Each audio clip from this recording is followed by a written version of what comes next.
Hey guys, welcome you all to Unacademy CA foundation YouTube channel. दोस्तों, जो लोग मुझे नहीं जानते उनको बता दूं कि I am Monish Vora, I am a chart accountant and दोस्तों मैं आप सबको सीए फाउंडेशन का इकोनॉमिक्स एंड बीसी के सब्जेक्ट पढ़ाता हूं। एंड दोस्तों आज का ये जो सेशन है, this is the part of BBT fast track series for CA foundation June 2023। दोस्तों बीबीटी का मतलब है बाहुबली टीम।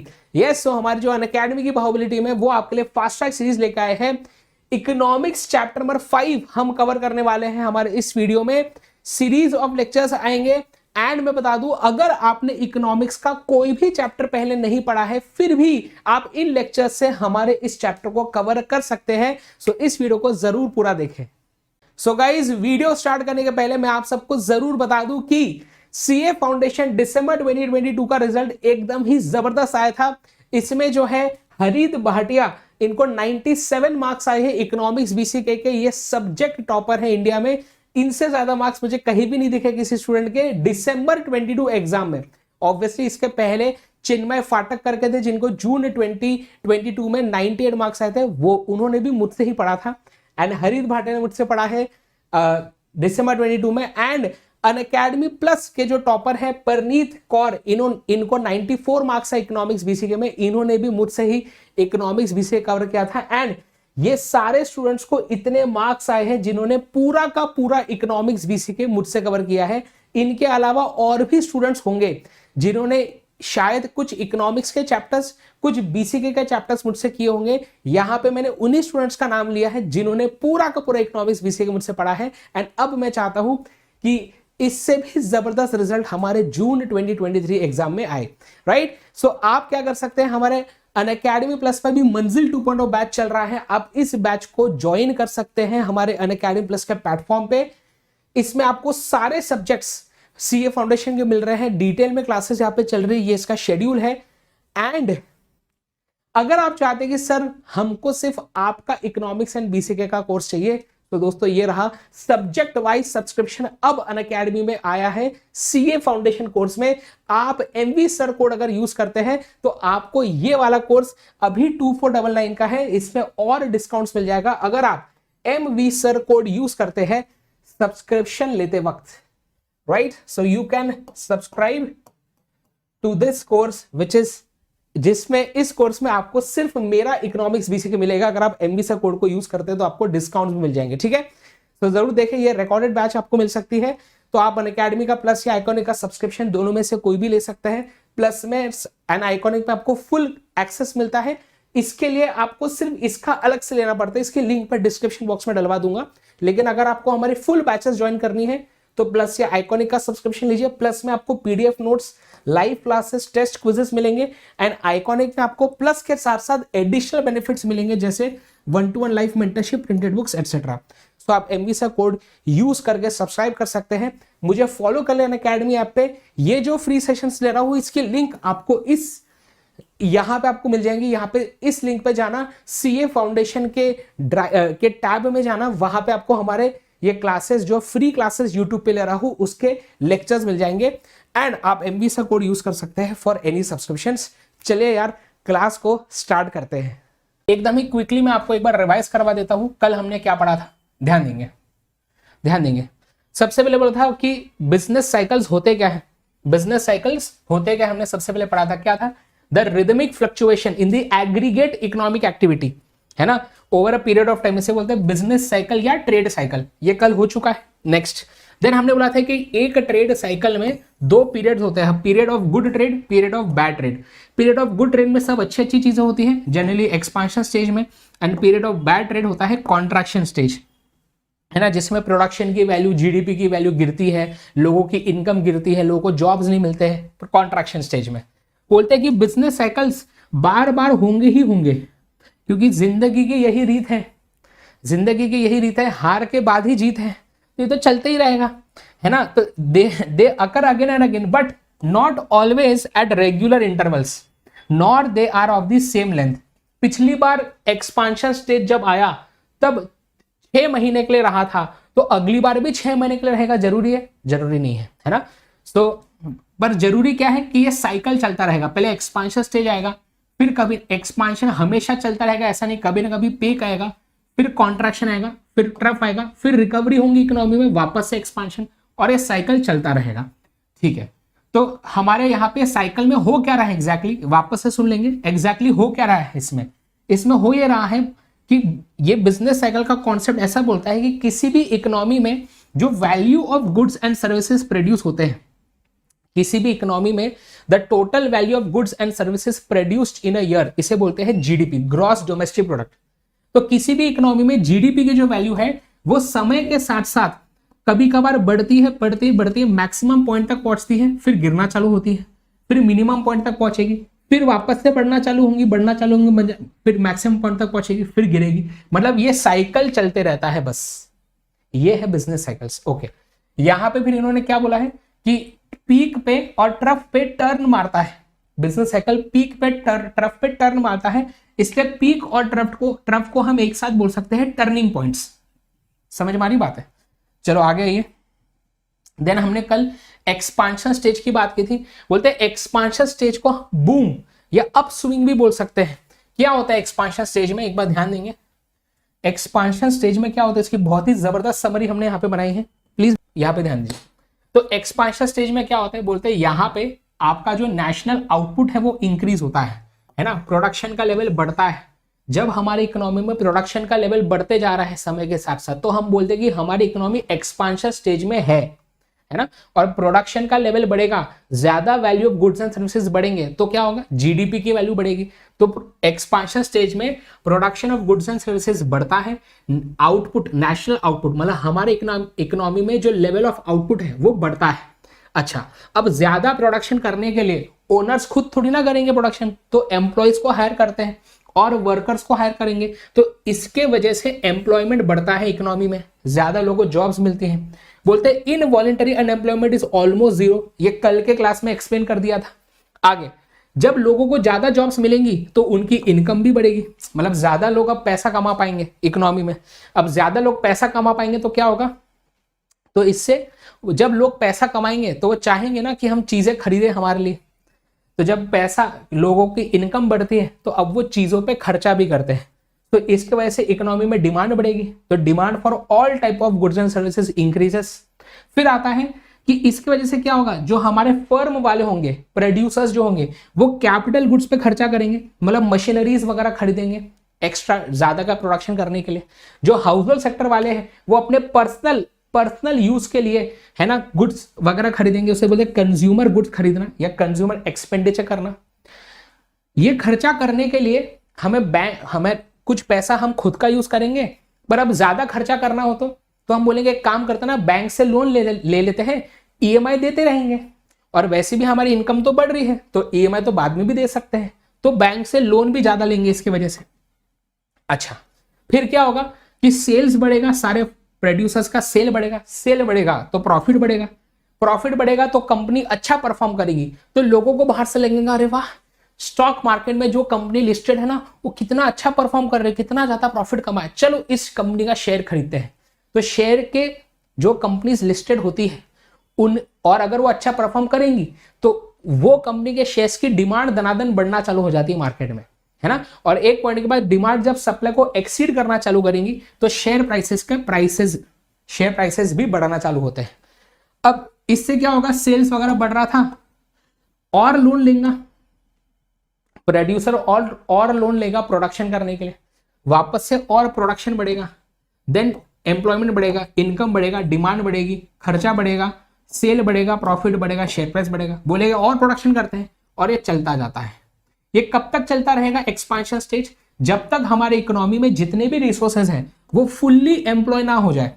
हमारे इकोनॉमी में जितने भी रिसोर्सेज है वो पूरी तरीके से जब तक यूज नहीं हो जाएंगे तब तक ये एक्सपांशन स्टेज चलते रहता है।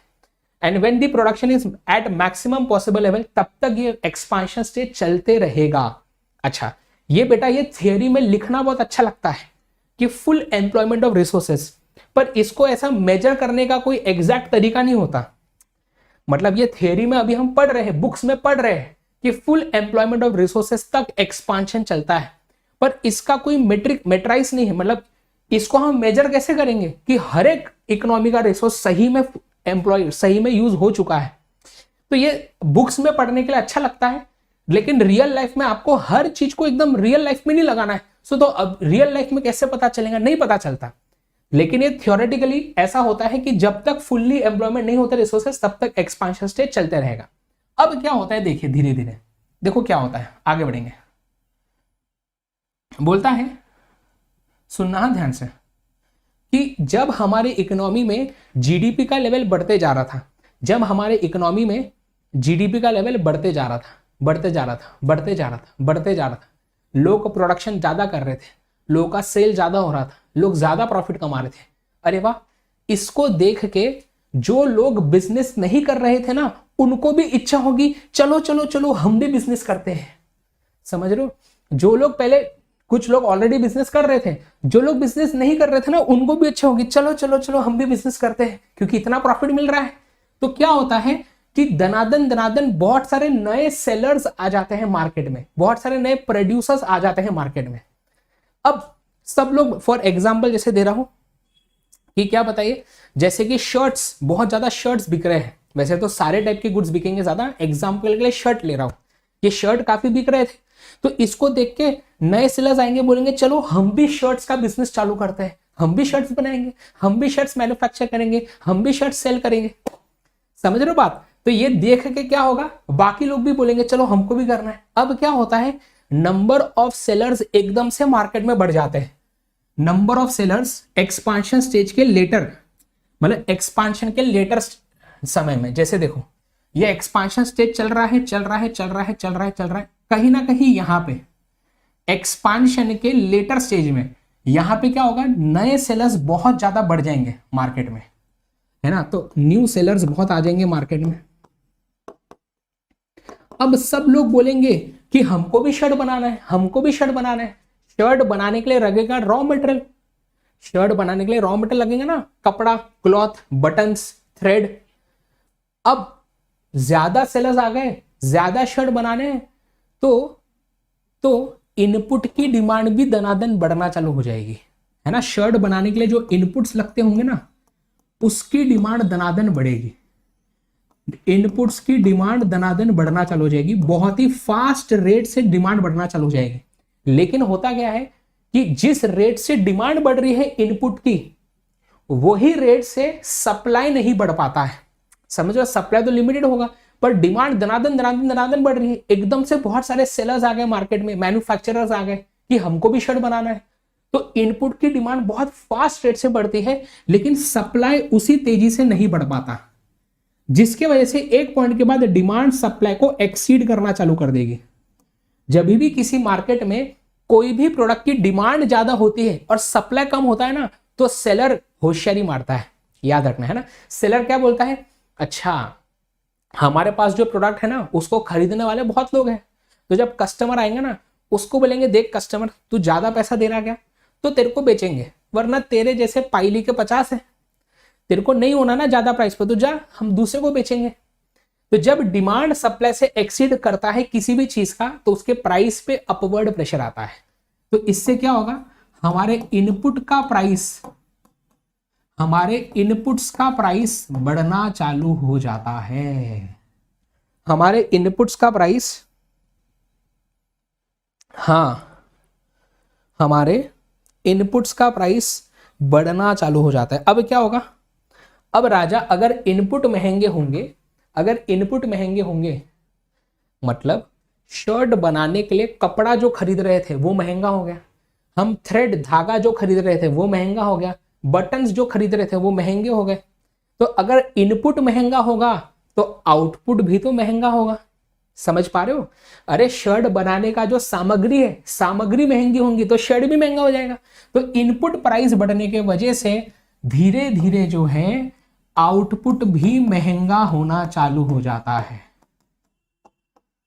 सर आउटपुट मतलब जो फिनिश गुड्स एंड सर्विसेज, जो फिनिश गुड्स एंड सर्विसेज होती है, जो हाउस होल्ड सेक्टर वाले कंज्यूमर गुड्स खरीदते हैं ना मार्केट से, वो कंज्यूमर गुड्स अब महंगे होना चालू हो जाएंगे।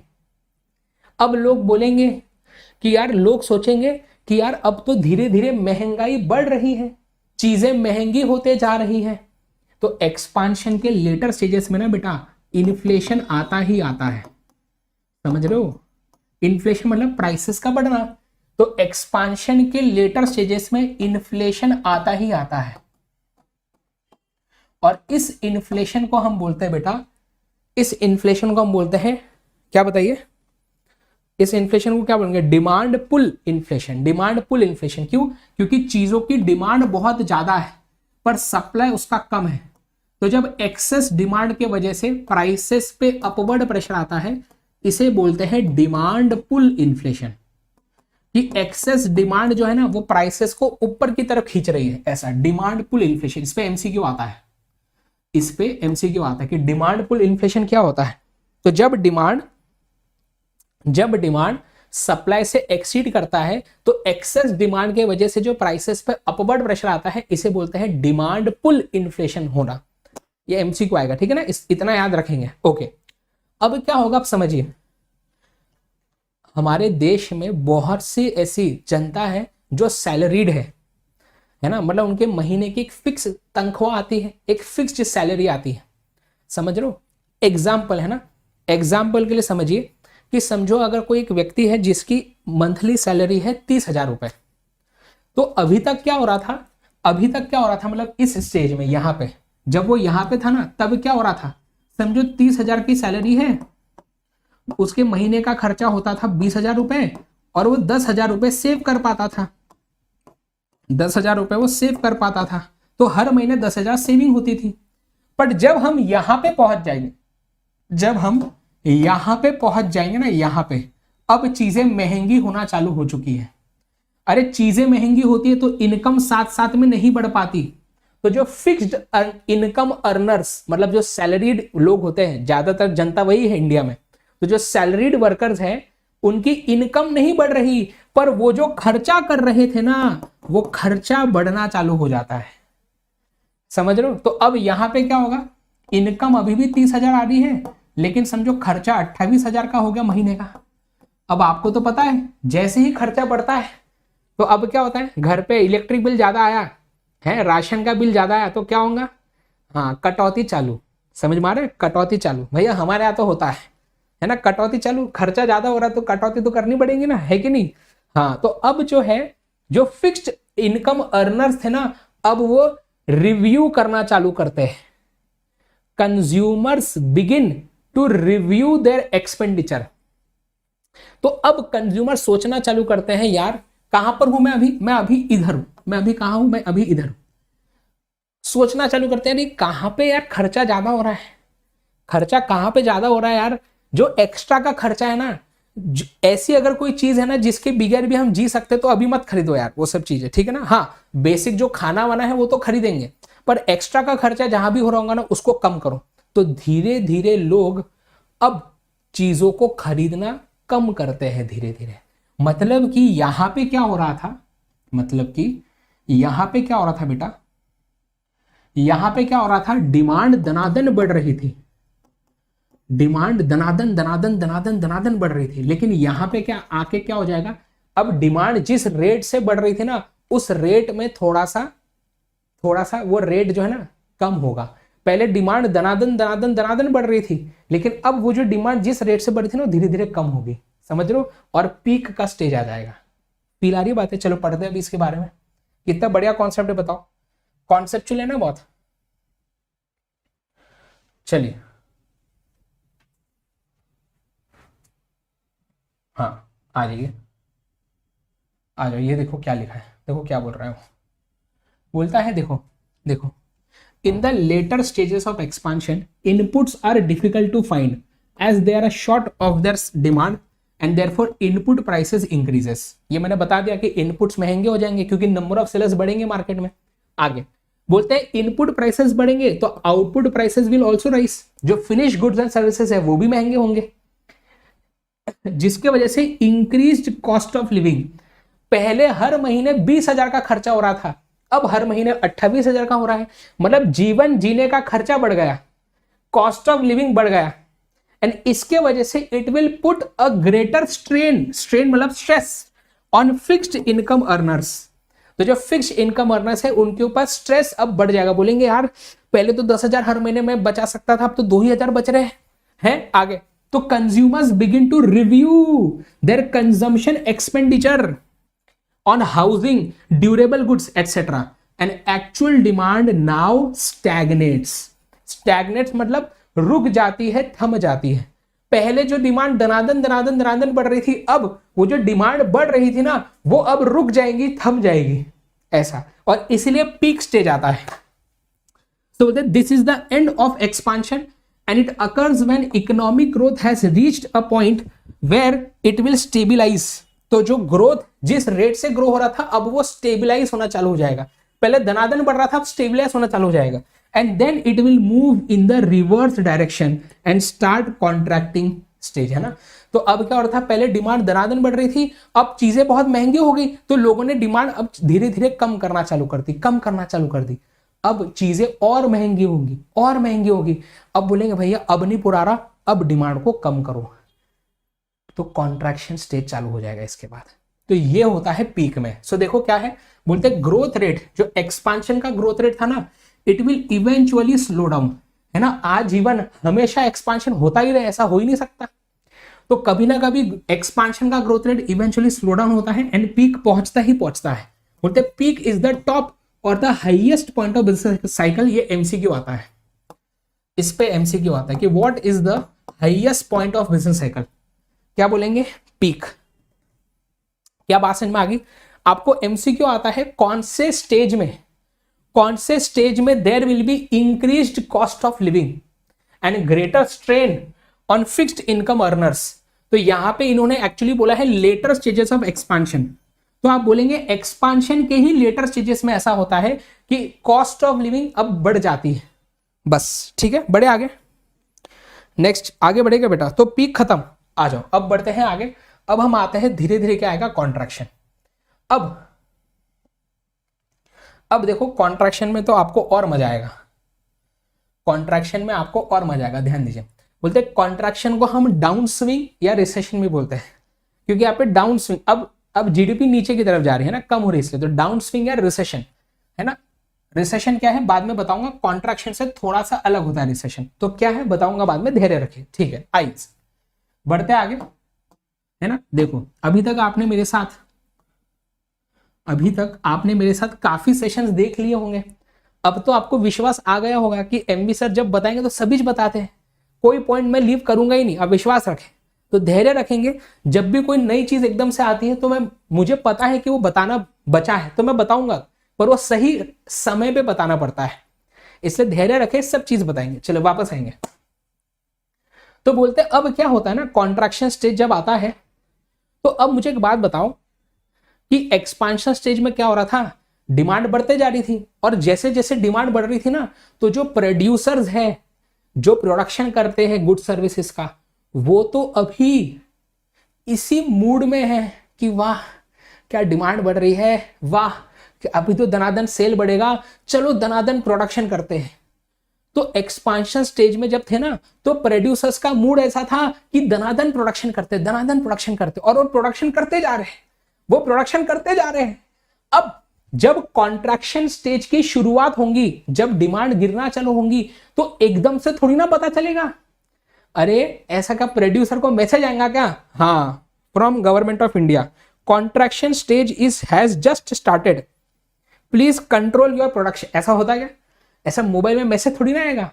तो बोलते हैं कि प्रोड्यूसर को एकदम से समझ में नहीं आता.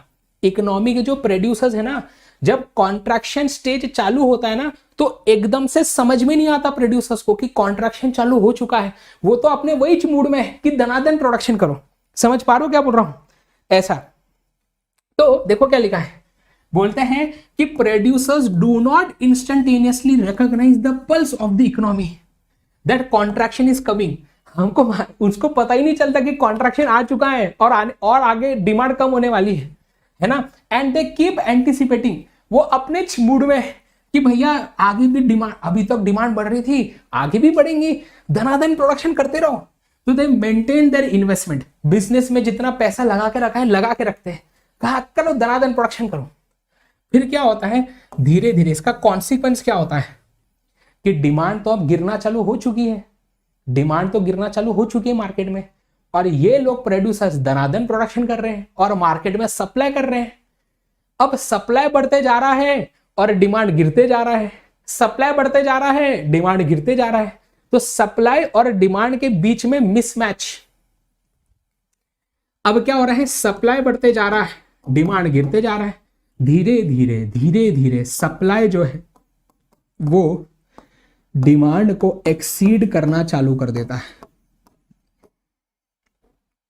तो supply far exceeds the demand, और धीरे धीरे ये सारे सेक्टर्स में फैलना चालू हो जाता है, सारे सेक्टर्स में ये देखने को मिलना चालू हो जाता है। अब बोलते हैं प्रोड्यूसर्स नाउ बीइंग अवेयर है, producers now being aware of the above.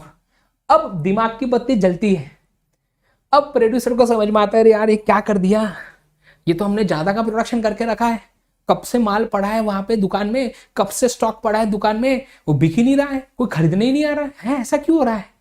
अब इनकी दिमाग की बत्ती जलती थोड़े समय बाद है, ट्यूबलाइट के जैसा, ट्यूबलाइट के जैसा कुछ समय बाद इनकी दिमाग की बत्ती जलती है, अरे यार ये तो ज्यादा का प्रोडक्शन हो गया, अब क्या करें। तो बोलते हैं अब बोलते हैं producers now being aware of the above. अब समझा कि अच्छा डिमांड गिरना चालू हो गई है, तो अब ये बोलते हैं they will start holding back future investment. बोलते हैं यार एक काम करो, हमने ना और 2 मशीनरी का ऑर्डर देकर रखा था, पहले तो उनको कॉल करके बोलो अरे भैया वो मशीनरी नहीं चाहिए, अरे नहीं नहीं कुछ हुआ नहीं, बस वो हम ऐसे ही जा रहे बाहर घूमने जा रहे हैं तो थोड़ा सा फैक्ट्री बंद रहेंगी उस समय, अभी कैंसिल कर दो ऑर्डर थोड़ा सा।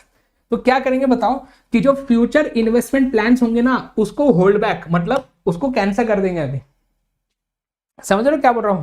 तो it will lead to cancellation of orders for equipments, machineries and all type of inputs.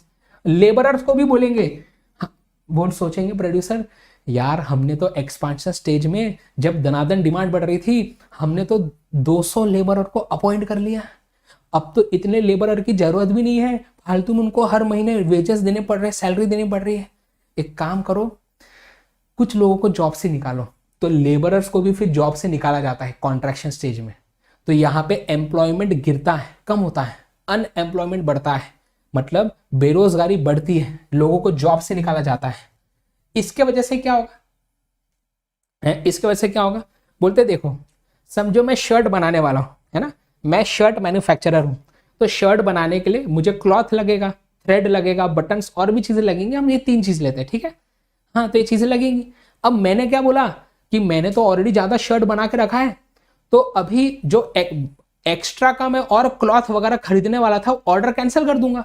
अब हम आ जाते हैं इनपुट वाले के पास कि जो व्यक्ति मुझे सेल कर रहा था, जो व्यक्ति मुझे सेल कर रहा था कॉटन, थ्रेड, बटन्स, अब वो सोचेगा यार हमारा तो, हमको जो ऑर्डर दिया था सामने वाले ने वो कैंसिल कर दिया, अरे मेरे को भी तो एक क्लॉथ कहीं ना कहीं से मंगवाना पड़ रहा होगा या खुद बना रहा हूंगा मैं क्लॉथ, ये जो थ्रेड है जो मैं धागा बेच रहा हूं वो धागा या तो मैं खुद बनाऊंगा या कहीं से मंगवा रहा हूंगा। बोलते इनपुट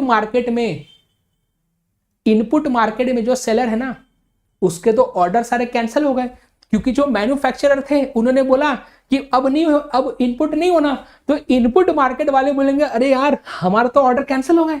अब इनपुट मार्केट वाले भी यही करेंगे, इनपुट मार्केट वाले भी जहां से अपने रॉ मटेरियल खरीदते होंगे उनको बोलेंगे अरे भैया हमारे ऑर्डर कैंसिल हो गए, एक काम करो ना आपसे जो हम खरीदने वाले थे रॉ मटेरियल वो कैंसिल करो ऑर्डर।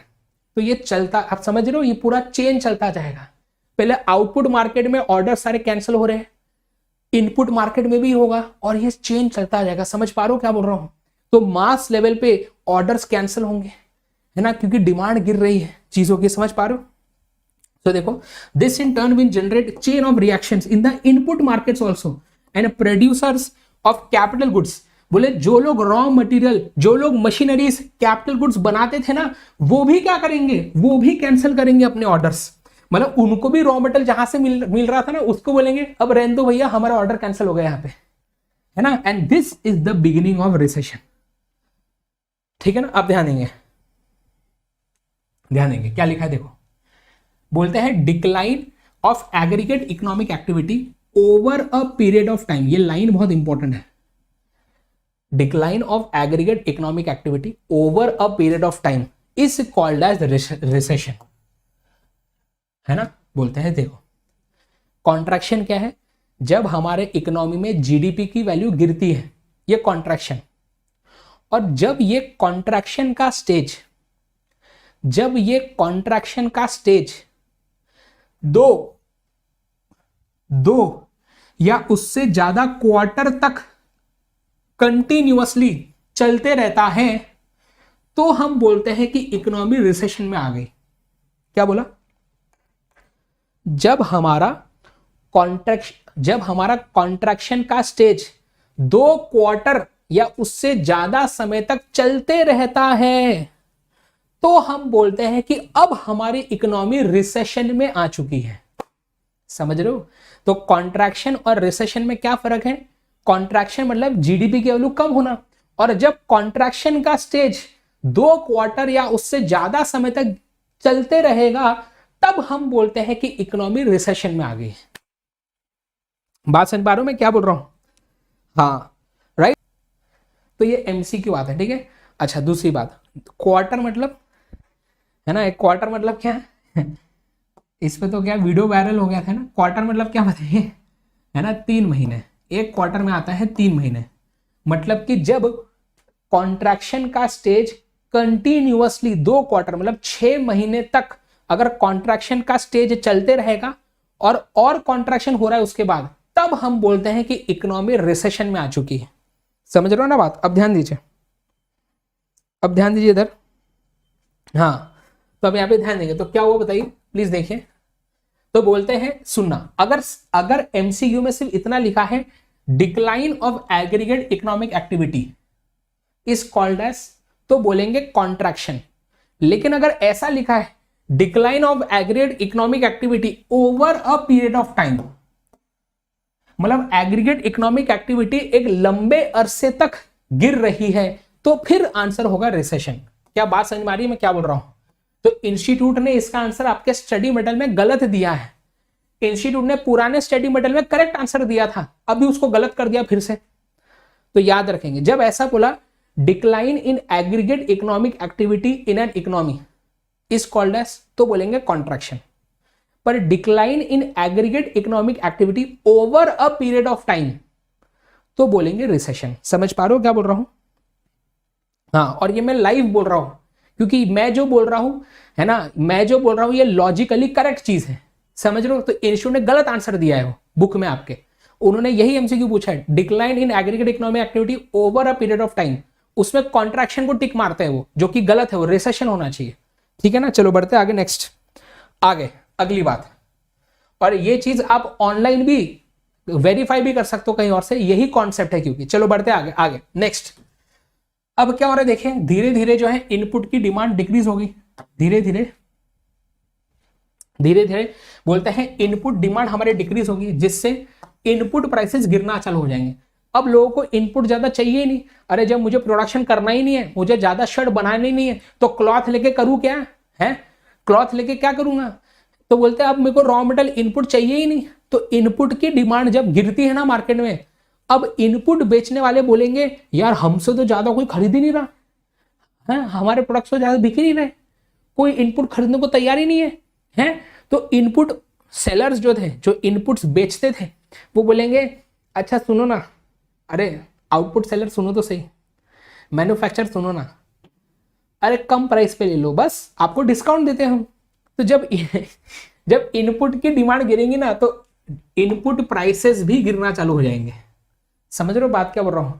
पर मैन्युफैक्चरर बोलेगा अरे तू मेरे को सस्ते में दे, कुछ भी कर, मेरे को प्रोडक्शन करना चाहिए, अभी मुझे प्रोडक्शन ही नहीं करना है, तो मैं इनपुट लेके करूं क्या? तू प्राइस कम भी कर रहा तो मैं क्या करूं उसमें, है? समझ रहे हो? चलो, है ना, चलो बात समझ में आ रही है? हाँ, तो आगे देखेंगे तो क्या लिखा है, सो डिक्रीज इन, अच्छा क्या होगा फिर, और क्या होगा, हमें प्रोडक्शन कम करना है तो एम्प्लॉयमेंट कम होगी, हम लोगों को जॉब से निकालेंगे, बोलेंगे यार ज्यादा प्रोडक्शन करना नहीं है ना, तो हम जॉब से लोगों को निकालेंगे, करेक्ट। तो decrease in employment and it will lead to, अब लोगों की जॉब चली जाएंगी तो उनकी इनकम भी गिरना चालू हो जाएगी, इनकम गिरेंगी तो अब वो गुड्स एंड सर्विसेज पे ज्यादा खर्चा नहीं करेंगे, तो क्या होगा,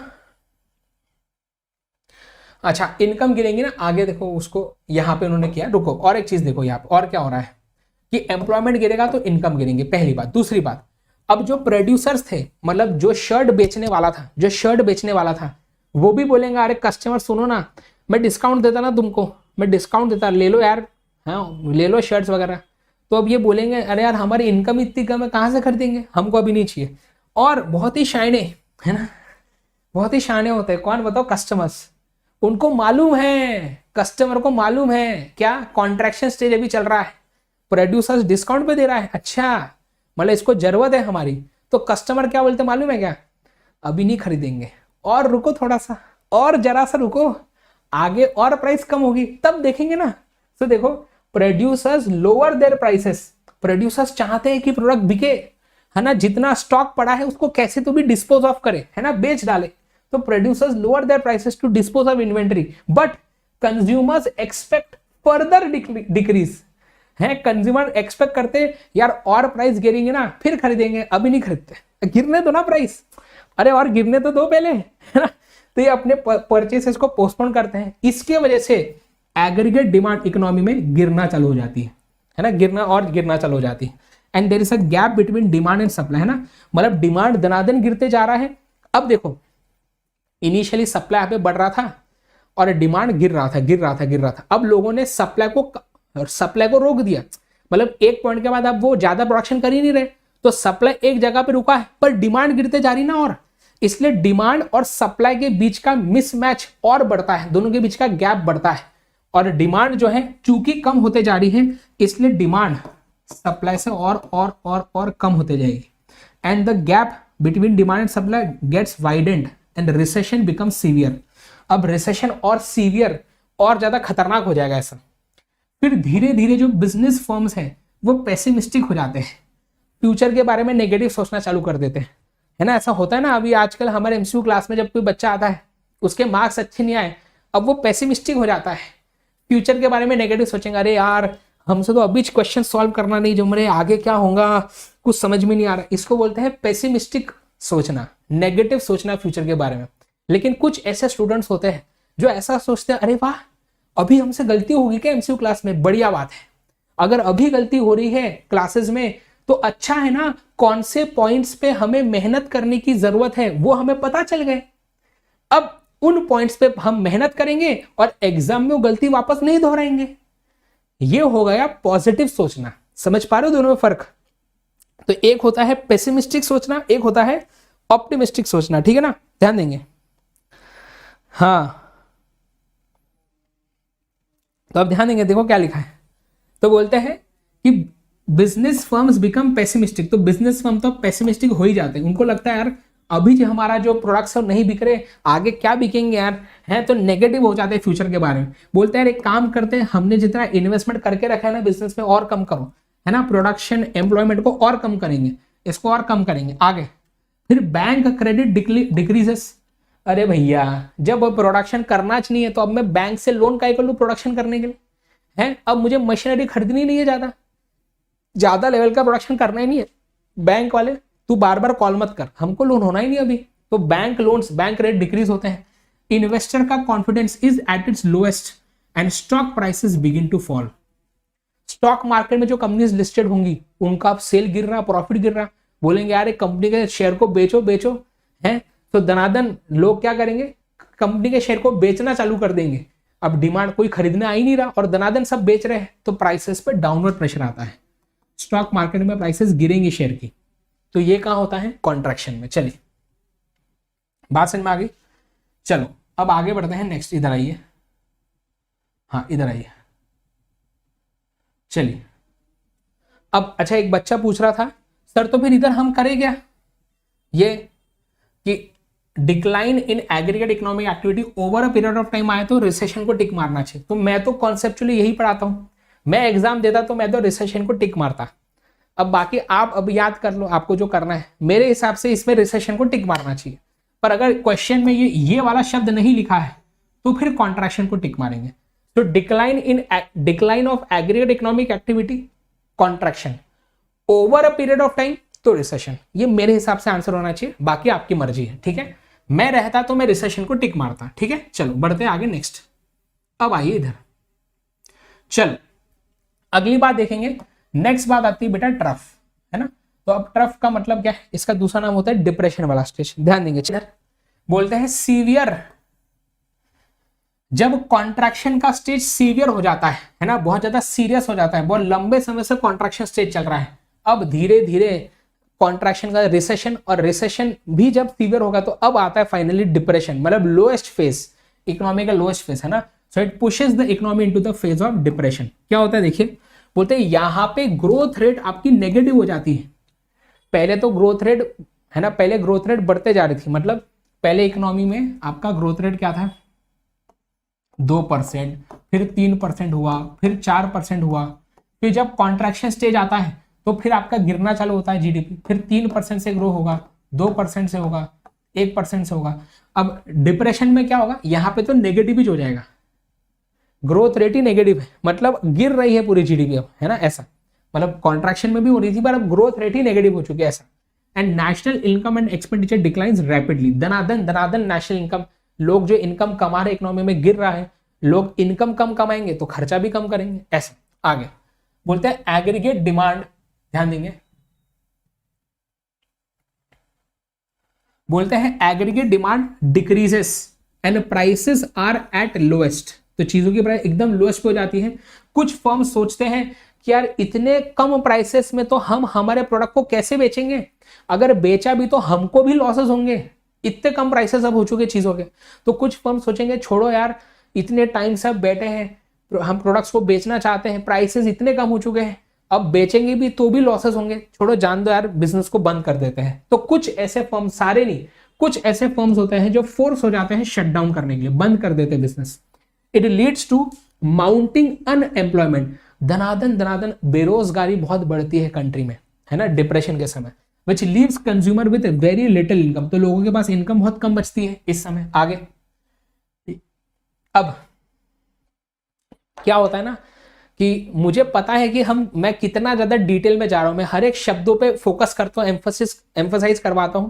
जैसे अभी ये समरी नोट्स है, इसमें भी मैंने ट्राई किया है कि ऐसे हम सारी लाइंस लिखें जिसपे एमसीक्यू आने के चांसेस काफी ज्यादा है।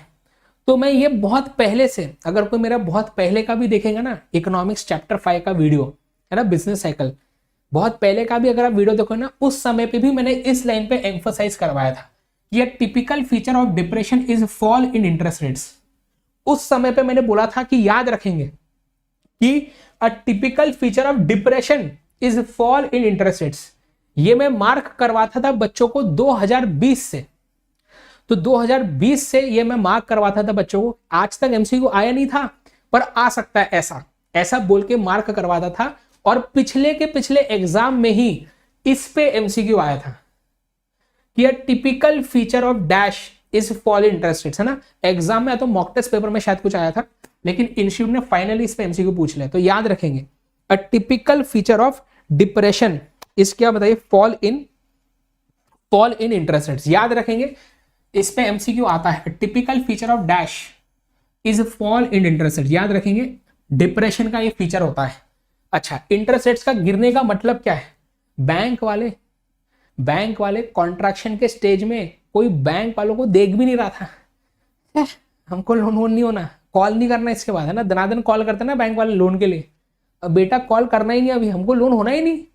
अब बैंक वाले बड़े परेशान हैं, बैंक वाले बड़े परेशान, यार लोन कोई लेने को आ ही नहीं रहा, लोन जब कोई लेगा तभी तो हमारी कुछ कमाई होंगी और हम फिर बाकियों को बांटेंगे, है ना। तो लोन बिकी जा ही नहीं रहे, कोई लोन लेने ही नहीं आ रहा।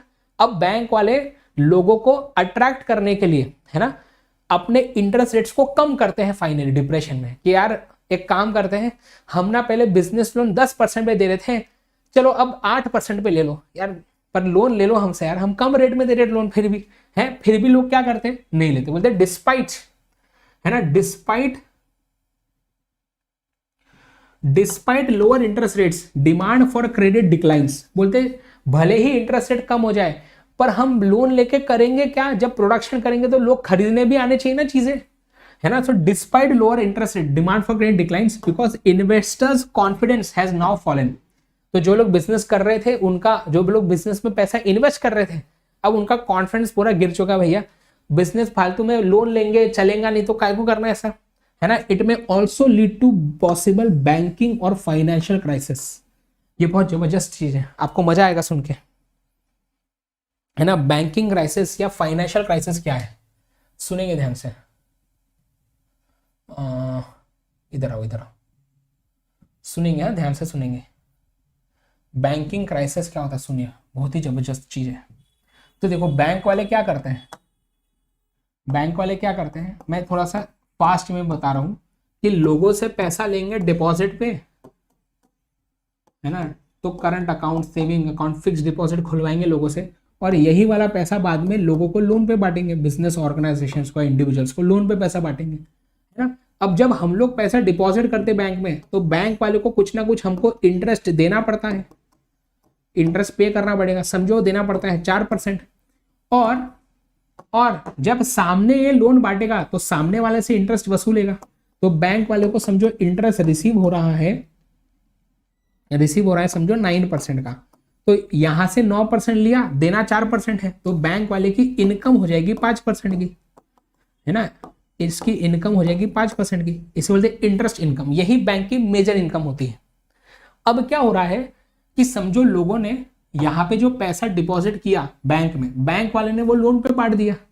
अब ये लोग जो है, इनका बिजनेस अब काम नहीं कर रहा, इनका बिजनेस अब काम नहीं कर रहा, तो क्या होगा, बिजनेस काम नहीं करेगा तो ये लोग ज्यादा इनकम कमा नहीं पाएंगे। अगर ये ज्यादा इनकम कमा नहीं पाएंगे तो बैंक वाले का पैसा रीपे भी नहीं कर पाएंगे। अब ये लोग बैंक वाले को उनका पैसा रीपे नहीं कर पा रहे, अरे इंटरेस्ट छोड़ो, मुद्दल पैसा भी नहीं मिल रहा, जो लोन पे पैसा दिया था वही वापस नहीं कर पा रहे, इंटरेस्ट का पैसा कहां देंगे, समझ रहे हो। अब चूंकि कॉन्ट्रैक्शन स्टेज, चूंकि डिप्रेशन स्टेज है, अभी लोगों की इनकम वैसे भी बहुत कम है, तो लोग बोलेंगे यार अभी ना हमें हमारे कंपनी से कुछ पैसा नहीं मिल रहा, हम जहां काम करते थे ना कंपनी में, वहां पे जॉब चली गई, अब तो कुछ पैसा नहीं मिल रहा है ना, अब तो हमारे पास कुछ पैसा नहीं बचा है, एक काम करते हैं, बैंक में जो डिपॉजिट किया था ना पैसा, बैंक से विड्रॉ करने जाते हैं। तो ये लोग जाएंगे बैंक में, बोलेंगे बैंक बैंक, अरे बैंक हमको पैसा दो ना, हमने डिपॉजिट किया था पहले। बैंक वाला बोलेगा अरे सर आपका जो पैसा था ना वो तो लोन पे बांटा था, ये लोन वाले पैसा वापस नहीं दे रहे हैं, ये लोन वाले, ये लोन जिनको दिया था ना वो लोग पैसा ही हमको वापस नहीं दे रहे, हम आपको पैसा वापस कैसे दें। इसे बोलते हैं बैंकिंग क्राइसिस या फाइनेंशियल क्राइसिस, है ना। तो ये होता है आपका बैंकिंग क्राइसिस। तो धीरे धीरे बैंक बंद होने की भी क्या आ जाती है पता है, नौबत आ जाती है। और एक चीज होती है कि जब ऐसा डिप्रेशन का स्टेज आता है ना, तो लोग भागते हैं बैंकों में, लोग बैंकों में भागते हैं पैसा विड्रॉ करने के लिए। तो इसके लिए और एक टर्म होता है बैंक रन, कि यहाँ पे बैंक रन होता है। बैंक रन मतलब लोग भागते हैं बैंकों में, बोलते हैं अरे पैसा निकालो पैसा निकालो पैसे निकालो, बैंक बोलता है हमारे पास ज्यादा पैसा है ही नहीं, कहां से दे। इसके बोलते हैं बैंकिंग क्राइसिस, ठीक है ना, ऐसा। चलो हाँ चलो बढ़ते आगे, नेक्स्ट आइए इधर। तो हाँ, तो हम कहां पे थे, हम कहां पे थे, हाँ तो हम थे यहाँ पे, ठीक है ना। तो ये होता है, और यहाँ पे क्या होता है देखो, बोलते हैं industries, industries specially capital and consumer durable goods industries suffer from access capacity, है ना। जो मशीनरीज बनाती थी जो इंडस्ट्रीज, जो ड्यूरेबल गुड्स जैसे कि टीवी एसी कार, ये ड्यूरेबल गुड्स होते हैं, ऐसे गुड्स जिनको बार बार यूज कर सकते हैं। लोग बोलेंगे जब इनकम कम है ना, हम खाना खाना बंद नहीं करेंगे, खाना फूड जैसे नॉन ड्यूरेबल आइटम है वो खरीदना बंद नहीं करते, लेकिन ये सारी चीजें मशीनरी नहीं खरीदेंगे, ड्यूरेबल गुड्स नहीं खरीदेंगे। तो ये जो मशीनरी बनाने वाली जो कंपनीज है, ड्यूरेबल गुड्स बनाने वाली जो कंपनीज है ना, वहां पे क्या होता है बेटा, वहां पे एक्सेस कैपेसिटी होती है। मतलब समझो इन्होंने जब फैक्ट्री बनाई थी ना, जैसे कार वाले ने अपनी जब फैक्ट्री बनाई तो उसने फैक्ट्री में 1000 यूनिट जितना प्रोडक्शन करने की कैपेसिटी थी। समझो हमने जब कार की फैक्ट्री बनाई तो वहां पे 1000 यूनिट बन सकते थे, पर अब जब डिमांड ही नहीं उसकी ज्यादा, तो हम हमारे फैक्ट्री में समझो सिर्फ 100-150 कार बनाएंगे। मतलब कि 800 850 कार की एक्सेस कैपेसिटी पड़ी है जो हम यूज कर ही नहीं रहे, क्योंकि यूज करके करेंगे क्या, कोई खरीदने ही नहीं आ रहा। तो यहाँ पे एक्सेस कैपेसिटी आती है capital and consumer durable goods industry में, है ना। और बहुत सी कंपनी जो है वो बैंकरप्ट हो जाती है ना, पैसा बचता ही नहीं उनके बाद लाइबिलिटीज को रीपे करने के लिए, और धीरे धीरे लिक्विडेशन, मतलब एसेट्स को बेच के जितना पैसा आता है लाइबिलिटीज वालों को पैसा दे दो और बिजनेस को बंद कर दो। ये होता है कहां, डिप्रेशन में। अब हमारी इकोनॉमी डिप्रेशन से बाहर कैसे निकलेगी, रिकवरी कैसे होंगी इकोनॉमी में, है ना, क्योंकि मैंने बोला ना कि जब बुरा समय आएगा तो वो भी तो आजीवन नहीं रहेगा, अब रिकवरी तो होनी है, तो ये रिकवरी कैसे होंगी ये हम डिस्कस करेंगे कल के सेशन में। सो गाइज आई होप कि आपको हमारे आज के इस वीडियो में आया होगा मजा। यार मैं चाहता हूं कि अब आपका इमेज और आपका नाम आए इस हमारे सीए फाउंडेशन जून 2023 के रिजल्ट में। जैसे कि इस बार परनीत ने, हरित ने इतने ज्यादा मार्क्स स्कोर किए हैं, 44 स्टूडेंट्स ने 90+ मार्क स्कोर किए हैं। मैं चाहता हूं अब आपका नाम भी इसमें आना चाहिए। एंड आप दोस्तों हमारा मंजिल 2.0 बैच ज्वाइन कर सकते हैं अकेडमी प्लस पे, या तो आप मेरा ये इंडिविजुअल कोर्स ले सकते हैं। इनकी लिंक्स मैंने वीडियो के डिस्क्रिप्शन बॉक्स में दी है। आप MB सब कोड यूज कर सकते हैं सब्सक्रिप्शंस लेते वक्त, राइट। प्लस या आइकॉनिक का कोई भी सब्सक्रिप्शन ले, मैंने आपको इसके डिफरेंसेस आपको मैंने बता दिए थे। आप जो है मुझे फॉलो कर लेना अनअकैडमी ऐप पे। जितने भी ये मैं फ्री सेशंस ले रहा हूँ उसकी लिंक मैं डलवा दूंगा यहाँ पे bit.ly/mbsunacademy। एंड अनअकैडमी में कोई भी सब्सक्रिप्शन में अगर आपको डिस्काउंट चाहिए तो आप MB सब कोड यूज कर सकते हैं। So thank you so much. जरूर लाइक करें, शेयर करें, सब्सक्राइब करें चैनल को, कमेंट करके बताना कि आपको मुझसे बढ़ के कैसा लगता है। अपना ख्याल रखिए, अपने पेरेंट्स का ख्याल रखिए, क्योंकि हम हमारे पेरेंट्स के बिना कुछ भी नहीं है। Thank you so much guys, bye bye. मिलते हैं ऐसे ही अगले वीडियो में।